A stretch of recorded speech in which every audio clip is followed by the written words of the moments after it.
Ka'bah terletak di Makkah Al-Mukarramah sebagai titik penanda arah kiblat salat umat Islam di penjuru dunia. Berikut ini sejarah pembangunan Ka'bah. Ka'bah telah ada bahkan sebelum Rasulullah Shallallahu Alaihi Wasallam lahir. Mengutip buku The Power of Ka'bah karya Zainur Rofi LC, ayat para ulama menyampaikan bahwa ayat di atas sebagai bantahan Allah Subhanahu wa Ta'ala untuk kaum ahli kitab yang berpendapat kalau awal mula rumah ibadah adalah Baitul Maqdis atau Masjidil Aqsa. Ada sebuah hadits riwayat dari Imam Muslim dari Abi Dzar. Nabi Muhammad Shallallahu Alaihi Wasallam mengatakan perbedaan waktu dibangunnya Baitul di Makkah dengan Baitul di Yerusalem ialah 40 tahun. Riwayat ini pula yang menjadikan hujjah bagi para ulama berpendapat kalau Ka'bah dibangun oleh para malaikat bukan manusia. Meskipun dari kalangan ulama sejarah masih memperdebatkan pihak yang membangun Ka'bah. Sebab mereka memiliki banyak opsi siapa yang membangun Ka'bah, ada yang berpendapat manusia, ada juga malaikat, ada bilang Nabi Adam AS, ada juga bilang Nabi Syit AS, serta ada mengatakan Ka'bah dibangun oleh Nabi Ibrahim AS. Ka'bah tepat sejajar dengan Baitul Ma'mur di Arsy yang dijadikan sebagai tempat tawaf para malaikat. Hingga seorang Imam Al-Azraqi berpendapat bila Baitul Ma'mur runtuh, maka akan menimpa Baitullah di Makkah.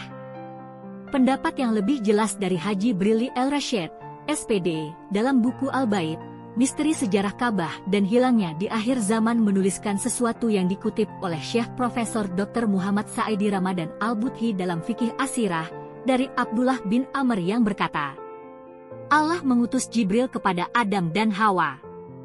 Jibril kemudian berkata kepada mereka berdua, buatkanlah sebuah rumah untukku.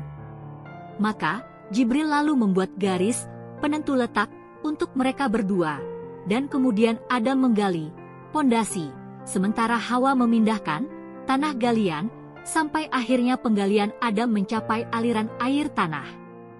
Jibril berseru, cukup wahai Adam. Selesai mendirikan Ka'bah, Allah lalu mewahyukan perintah agar mereka berdua melakukan tawaf di sekeliling Ka'bah. Allah berfirman kepada Adam, engkau adalah manusia pertama, dan ini adalah rumah pertama. Waktu pun berlalu hingga Nabi Nuh AS melanjutkan haji ke Ka'bah. Lalu Nabi Ibrahim mampu meninggikan posisi Ka'bah. Suatu waktu di zaman Nabi Nuh AS terjadi bencana banjir yang dampaknya juga terhadap Ka'bah sampai membuat Ka'bah hilang seutuhnya.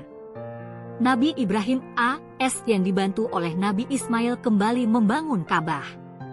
Ibnu Hajar berkata, diriwayatkan oleh Abdur Razzaq, Al-Hakim dan At-Tabrani bahwa Ka'bah pada zaman jahiliyah dibangun dengan batu-batu yang bertumpukan tanpa adanya tanah liat atau semacam semen yang merekatkan batu-batu itu.